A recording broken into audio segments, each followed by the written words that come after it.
Hello दोस्तों, मैं दीपक कुमार, आपका अपना चैनल मैथ जूम एकेडमी में आपका स्वागत है।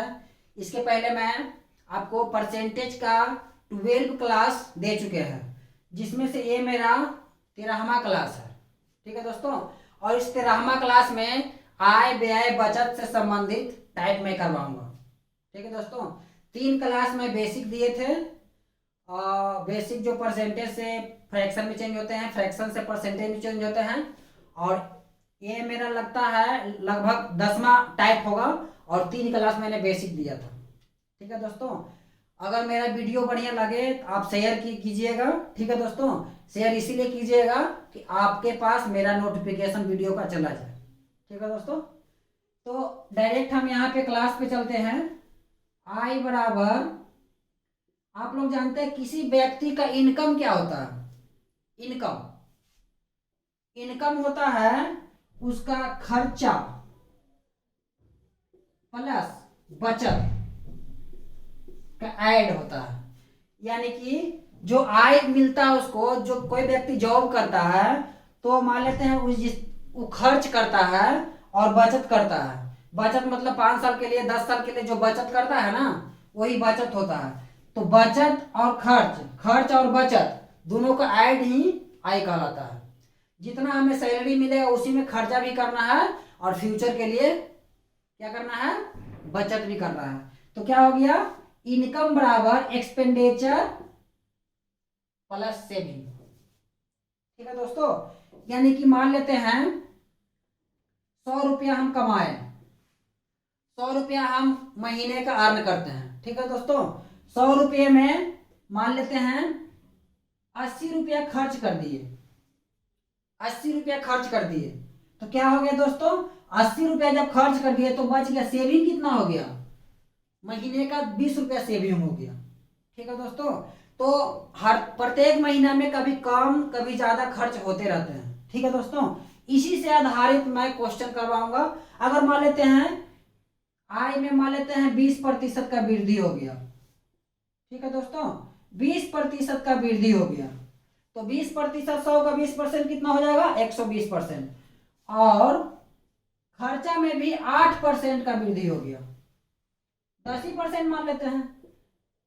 जब इनकम होता है तो खर्चा ज्यादा ही हो जाता है। ठीक है दोस्तों, तो 10% का वृद्धि हो गया तो कितना होगा? 80 का 10% 8, यानी 88 रुपया। ठीक है दोस्तों, तो अब देखिए तो अब सेविंग कितना होगा? अब सेविंग कितना हुआ? इसका तो इनकम बढ़ गया था 20%, और खर्चा भी थोड़ा बढ़ गया था, है कि नहीं? अगर हमें बचत ज्यादा करना है तो खर्चा क्या करना पड़ेगा? कम करना पड़ेगा। ठीक है, तो यहां पे देखेंगे इसमें सेविंग कितना हुआ? 120 में 88 घटाएंगे तो कितना आ जाएगा? 32 आएगा कि नहीं आएगा? यानी 32 रुपया बचत होगा। यानी इसी से रिलेटेड मैं क्वेश्चन करवाऊंगा। कभी खर्चा कम होता है, कभी बचत ज्यादा होता है, तो इनकम निकालना है। इसी बेस्ड पर मैं क्वेश्चन करवाऊंगा दोस्तों, जो आपके सामने लिखा हुआ। ठीक है दोस्तों, तो हम ज्यादा टाइम वेस्ट ना करते हुए डायरेक्ट हम क्वेश्चन पर चलते हैं। क्वेश्चन नंबर 1, मैं नीचे से क्वेश्चन 1 लिखा हूं दोस्तों, इसलिए लिखा हूं कि नीचे स्पेस ज्यादा हमें मिले नेक्स्ट क्वेश्चन से, और मैं अच्छा से बता सकूं, इसलिए नंबर 1 क्वेश्चन नीचे ही है। राजू अपनी आय का 80% खर्च करता है। तो आय कुछ भी मान लीजिए, एक्स भी मान के बता सकते हैं, लेकिन आपको एग्जाम में कम से कम समय बना रहा था, इसीलिए हम क्या करेंगे? 100 मान करके बनाएंगे और ट्रिक मेथड से अपनाएंगे, शॉर्टकट नियम अपनाएंगे। तो मान लेते हैं हमें इनकम बराबर क्या होता है दोस्तों? एक्सपेंडिचर प्लस सेविंग होता है, यानी आय बराबर खर्च प्लस बचत। ठीक है दोस्तों, अगर मान लेते हैं आय हम 100 मान लेते हैं, 100 क्या कर रहा है? 80% खर्च करता है, तो 80% क्या होगा? 80 रुपया ही होगा ना। अगर 100 हम मान लिए इनकम, तो एक्सपेंडिचर कितना हो जाएगा दोस्तों? 80। ठीक है दोस्तों, और बच गया कितना? 100 में सेविंग कितना बच गया? तो 20 बच गया, 20 रुपया सेविंग कर रहा। अब क्या कर रहा है? आय में 20% की वृद्धि हो गया। ठीक है, आय में कितना कर रहा है दोस्तों?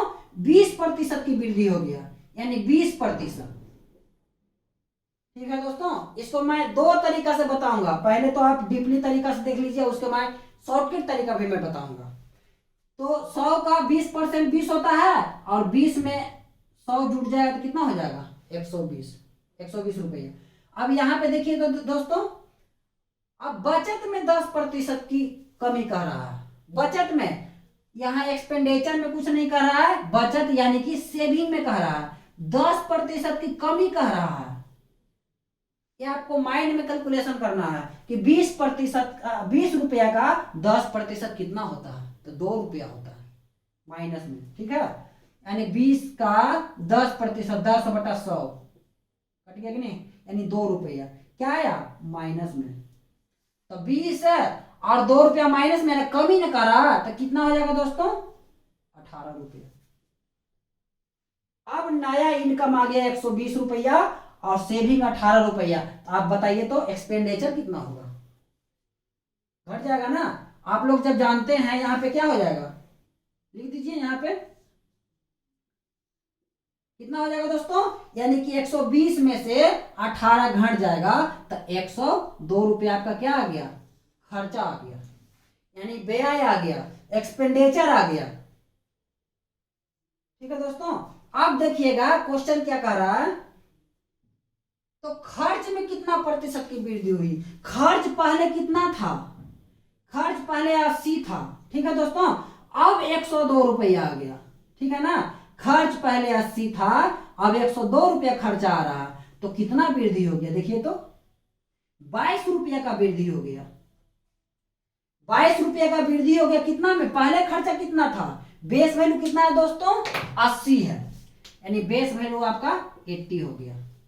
मल्टीप्लाई परसेंटेज में निकालना है तो मल्टीप्लाई 100, इसको 4 बार में कर दीजिए, इसको 5 बार में, और 2 से 2 बार में 11, कितना हो गया दोस्तों 11 × 5 = 55/2, यानी 27.5% आपका इंक्रीज कर गया, यानी वृद्धि हो गया,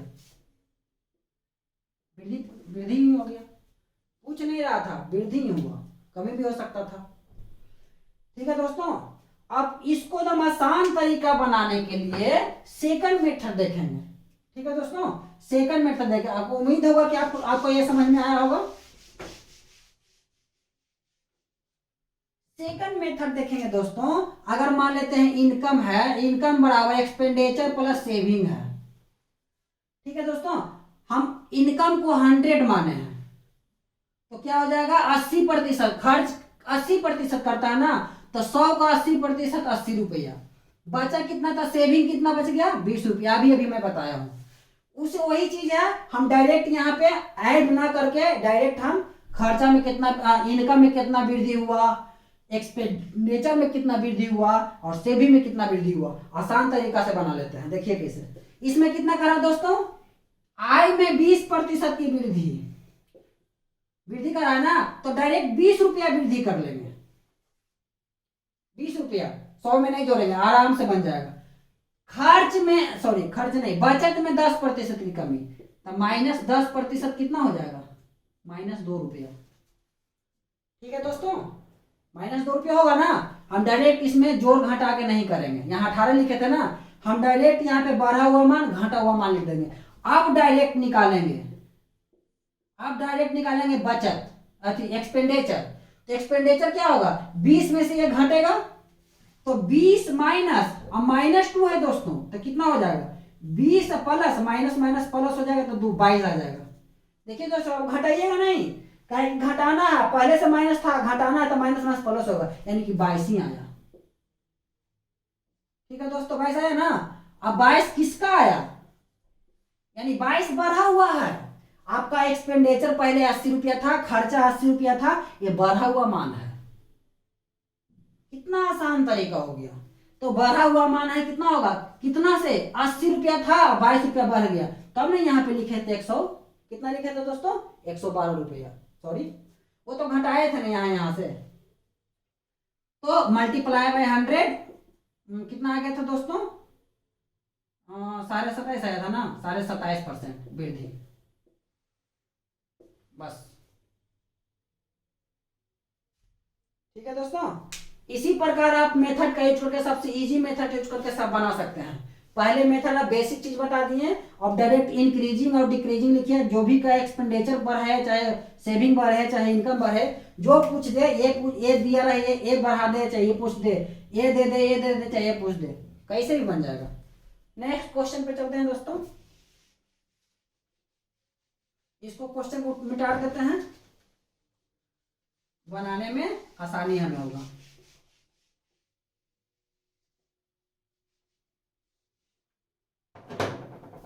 क्वेश्चन नंबर 2 चलते हैं। सीमा अपनी आय का 15% बचाती है। आय बराबर एक्सपेंडिचर प्लस सेविंग। आय मान लेते हैं 100, ठीक है दोस्तों। आय का 15% बचाती है, तो आय है 100, तो 15%, 15/100, तो 15 ही आएगा ना। जब 15%, 15 रुपया बचाती है, तो बचा कितना, 100 में से 15 करने कितना बचे गया, 85 रुपया। यानी कहने का मतलब ये हुआ कि एक्सपेंडिचर हो गया 85 और सेविंग हो गया 15, तभी तो 100 इनकम होगा। अब देखें क्वेश्चन में, यदि उसका व्यय में 40% बढ़ता है, व्यय, व्यय ही ना है, व्यय कोई खर्चा करते कहते हैं ना, व्यय में 40%, तो 85 का 40%, 40% का वैल्यू कितना आता होगा, 2/5, कितना होगा, 17 50 50, 17 दूनी 34 आ गया। डायरेक्ट हम निकालेंगे, बढ़ा के लिखेंगे तो घटाना ही पड़ेगा ना, आपको बढ़ा हुआ मान डायरेक्ट लिखना है। अगर नहीं समझ में आता है दोस्तों, तो 85 गुना 40/100 परसेंटेज का मान, 2 से 5 से 17 50 50, 17 दूनी 34, ये हम डायरेक्ट लिख दिए 2/5। 20% का फ्रैक्शन वैल्यू होता है, कितना होता है, 1/5, और 40% का दूना है 20 का, तो 2/5 डायरेक्ट निकाल दिए। इतना आपको समझाने के लिए हम लिखे हैं, हम यहाँ पे डायरेक्ट लिख सकते थे। आगे देखते हैं दोस्तों, और बचत में 33 सही 1/3% का वृद्धि। 33 सही 1/3% का फ्रैक्शन वैल्यू मैंने बेसिक क्लास में बताया, 1/3 होता है। अगर नहीं समझ में आया तो 33 99 बटा प्लस 1, तो 100/3, परसेंटेज का 1/100, 100 कटेगा तो 1/3, यानी 1/3। अब 15 का 1/3 कितना होगा दोस्तों, 5 हो जाएगा, होगा कि नहीं होगा, यानी 5 क्या कर रहा है, यानी 33 सही 1/3% वृद्धि कर रहा है, वृद्धि कर रहा है ना, तो डायरेक्ट हम वृद्धि करेंगे, ऐड नहीं करेंगे, यानी 5 रुपया। ठीक है दोस्तों, ऐसे भी हम 85 में 34 जोड़ते हैं, फिर 15 में 5 जोड़ते 20 होता, फिर इसको घटाते तो वही चीज आता। यहाँ शॉर्टकट हो गया, थोड़ा कैलकुलेशन से हम बच गए। अब देखेंगे दोस्तों, जब एक्सपेंडिचर बढ़ गया 34 और क्या होता है, सेविंग बच गया, बढ़ गया 5, तो इनकम कितना हो जाएगा, इनकम कितना हो जाएगा दोस्तों, 39 बढ़ जाएगा, 39 रुपया बढ़ेगा दोस्तों, क्योंकि इनकम बराबर होता है एक्सपेंडिचर प्लस सेविंग होता है, ठीक है ना। अब जब 39 पे बढ़ गया, तो 39 ही परसेंट है, कैसे निकाल लीजिए, 39 बेस वैल्यू कितना से बढ़ा, 100 से बढ़ गया 139, 139 बढ़ा ना, 39 बढ़ा था ना, 139 होता, हम डायरेक्ट खाली बढ़ा हुआ मान लिखे हैं जो बढ़ा। जब इनकम बढ़ेगा, एक्सपेंडिचर बढ़ेगा, सेविंग बढ़ेगा, तो दोनों ऐड होगा, तब इनकम नहीं बढ़ेगा, ठीक है दोस्तों। तो बेस वैल्यू कितना होगा, 100 से बढ़ा है, ठीक है ना, अब मल्टीप्लाई बाय 100, परसेंटेज में निकालने के लिए 100 में कट गया तो 39%। डायरेक्ट सोच सकते हैं 100 जब इनकम है 39 बढ़ गया था, डायरेक्ट 39% यहीं पे लिख देंगे, इतना सोचेंगे नहीं, ठीक है दोस्तों। उम्मीद है हमें कि आपको समझ में आया होगा।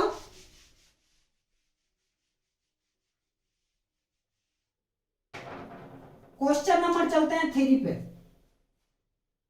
ठीक है दोस्तों। 3 पे चलते हैं क्वेश्चन। रोहित अपनी आय का 15% बचत करता है, इसमें भी कह रहा है इनकम बराबर एक्सपेंडिचर प्लस सेविंग। तो मान लेते हैं रोहित का आय है 100 रुपया, बचत कितना करता है 15 रुपया, तो एक्सपेंडिचर कितना हो जाएगा 85 रुपया, यानी 100 में से 15 घटाएंगे तो क्या होगा 85 आएगा ना। ऐसे भी सोच सकते हैं 85 प्लस 15 जोड़ेंगे तभी तो 100 आएगा। ये तो छोटी छोटी बातें हैं। अब क्वेश्चन आएगा, उसकी आय में 20% की वृद्धि होती है, अब बचत वही रहता है, तो खर्चा में क्या क्या होगा, वृद्धि होगा या कमी होगा। तो सबसे पहले देखेंगे आय में 20% की वृद्धि होती है। आय में कितना कर रहा है, 20% की वृद्धि होती है। तो डायरेक्ट वृद्धि लिखेंगे, ठीक है ना, उतना कैलकुलेशन से बचेंगे। 120 भी लिख सकते थे हम, सेकंड मेथड बताए थे, उसी मेथड का यूज कीजिएगा। तो 20 बढ़ गया, ठीक है दोस्तों, 20 बढ़ गया। अब क्या कर रहा है, बचत वही रहता है, बचत में नहीं ना बढ़ रहा, कुछ नहीं बढ़ रहा। बढ़ता था 15 प्लस 0 करते ना, बट यहाँ पे खाली बढ़ा हुआ मान लिखे हैं। 100 प्लस 20 120 नहीं लिखे हैं, तो यहाँ तो बढ़ा ही नहीं है। तो क्या बढ़ाएंगे, तो 0 बढ़ा देंगे, कुछ बढ़ा ही नहीं। तो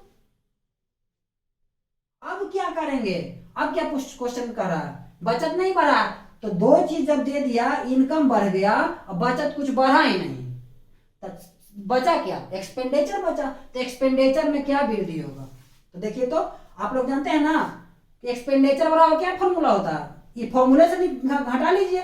एक्सपेंडिचर क्या कैसे आएगा, इनकम में से सेविंग घट जाएगा। तो इनकम कितना बढ़ा था, 20 रुपया, ये कितना बढ़ा था, 0 रुपया। तो कितना हो जाएगा एक्सपेंडिचर, 20 माइनस 0, तो 20 ही आएगा ना, 20 ही आएगा।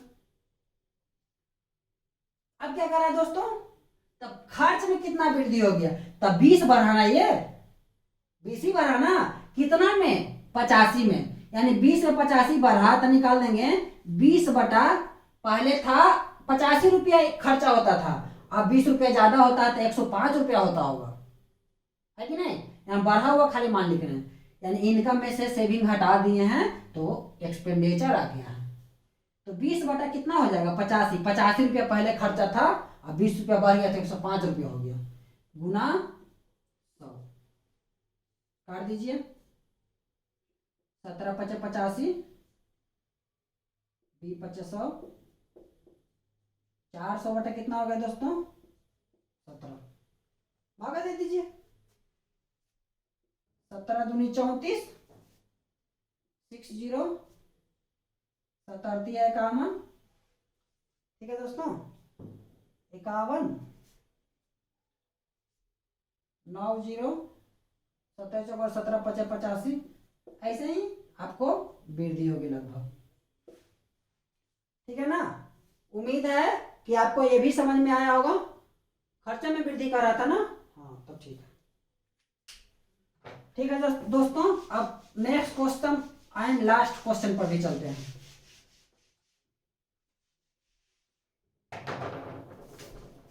फोर्थ नंबर क्वेश्चन, सोनू अपनी आय खर्चे से 44.44% अधिक है, उसकी आय में 60% की वृद्धि हुई, अब व्यय में 70% की वृद्धि हुई, तो बचत 1200 रुपया बढ़ जाता है, तो उसके प्रारंभिक खर्च और प्रारंभिक बचत में अंतर होगा।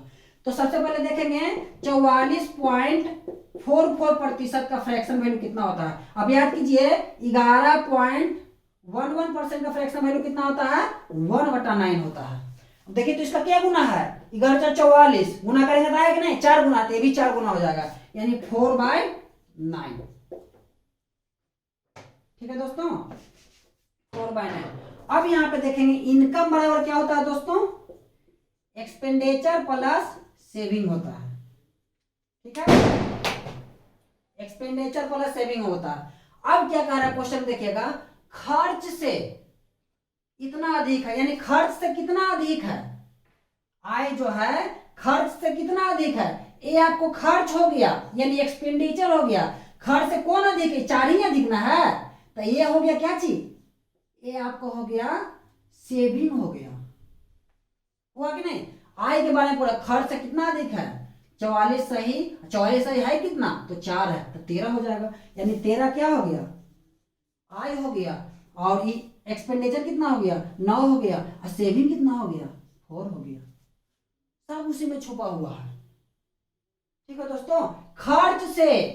खर्च कितना है, 9, खर्च से कितना अधिक है, 44 सही 44%, तो है कितना ये, 44 सही 4 है, तो 9 4 13, यही आय हो गया, आय। अब क्या कर रहा है, आय में 60% की वृद्धि कर चुके हैं। अब ध्यान दीजिएगा दोस्तों, इसको अगर 60% निकालेंगे तो पॉइंट में आ जाएगा, पॉइंट में ना बैठाने के लिए हम डायरेक्ट 10 से गुना कर देते हैं, सभी में कोई फर्क नहीं पड़ता, यहाँ भी 10 से गुना, यहाँ भी 10 से गुना और यहाँ भी 10 से गुना। अब निकालते हैं इसका 60%, कितना हो जाएगा? 13 छक्का 78, 78 रुपये डायरेक्ट आ जाएगा। करके देख लीजिए। 130 60/100, आपको समझाने के लिखते हैं, फ्रैक्शन वैल्यू भी लिख सकते हैं डायरेक्ट। 0053, इसको काट दीजिए 26 से, 26 78 आया कि नहीं आया? अब क्या करा है दोस्तों? उसके व्यय में 70% की वृद्धि हुई। व्यय ये ना है, यानी व्यय माने खर्चा, 70% की वृद्धि। 70% निकाल लीजिए। 90 का 70% कितना होगा? 900 से 63। ऐसे भी डायरेक्ट सुन सकते हैं, आपको समझाने के लिए इतना लिखते हैं। 900 से 63, 00 कट ही जाएगा, यानी 63 रुपया बढ़ गया। ठीक है दोस्तों, जब बढ़ा हुआ मान लिखा है, सिर्फ बढ़ा हुआ मान ऐड करके भी फिर घटाना पड़ता। आपको सेकंड मेथड से सब क्वेश्चन बता रहे हैं। तो 78 और 63 क्या होगा? हमको सेविंग निकालना है, तो इनकम में से एक्सपेंडिचर घट जाएगा। कितना घटेगा दोस्तों? 78 में से 63 घटे, कितना बचेगा? यानी 15। सेविंग कितना आ गया? क्या करा था? तो बचत 12,000 रुपया बढ़ जाता है। बचत यही ना आया दोस्तों, 15 रुपया, यानी बचत कितना बढ़ गया? 15 रुपया आगे बढ़ गया। लेकिन बढ़ा है कितना? 12,000 बढ़ा है। 12,000 बढ़ा है मेरे दोस्तों। तो 15 का वैल्यू कितना है? 12,000। तो 1 का वैल्यू कितना हो जाएगा? डिवाइड करेंगे तो 15 8 20 से 800 रुपया हो जाएगा। होगा कि नहीं होगा? अब क्वेश्चन क्या कहता है? उसके प्रारंभिक खर्च, प्रारंभिक खर्च कौन है? ये है। प्रारंभिक बचत ये है। प्रारंभिक खर्च 90 और प्रारंभिक बचत 40, घटाएंगे तो कितना हो जाएगा? 50। जब 40 का 1 का वैल्यू इतना है, तो 50 का वैल्यू कितना हो जाएगा? 50 से गुना कर दीजिए 800 को, कितना हो जाएगा? 8 5 40, यानी 40,000 रुपया उसका अंतर आ गया, प्रारंभिक खर्च और प्रारंभिक बचत का। ठीक है दोस्तों, अगर दोस्तों मेरा वीडियो अगर अच्छा लगा होगा, अगर मेरा वीडियो इसी तरह आपको चाहिए, तो प्लीज से प्लीज मेरे चैनल को आप आगे शेयर करें, ताकि मेरे को भी सपोर्ट मिल सके। और जितना भी प्रॉब्लम होगा मैं आपको बताऊंगा, कमेंट करके बताइएगा। मैं यहाँ पे आपको सब सॉल्यूशन दूंगा और फुल कोर्स में पढ़ाऊंगा। अभी परसेंटेज बता रहा हूँ, अब धीरे धीरे मैं सभी चैप्टर से 2 3 क्लास लूंगा। मैं परसेंटेज में इसलिए पूरा क्लास ले रहा हूँ कि आप लोग देखें कम से कम कि मैं किस तरह पढ़ाता हूँ। ठीक है दोस्तों, आपके फायदेमंद के लिए है कि नहीं, मैं तत्पर हमेशा आपका साथ हूँ, और मेरे पास जो समय है सिर्फ आपके लिए है। ठीक है दोस्तों, आपके लिए है। मैं हमेशा आपके क्वेश्चन को सोल्व करूंगा। आप क्वेश्चन भी बताइएगा कमेंट कर करके, मैं सभी चीज का सलूशन करूंगा। ठीक है दोस्तों, अगर वीडियो ठीक लगा होगा दोस्तों, तो मेरे को भी सपोर्ट कीजिएगा। ठीक है दोस्तों, मैं वीडियो को यहीं पे एंड करता हूँ। धन्यवाद।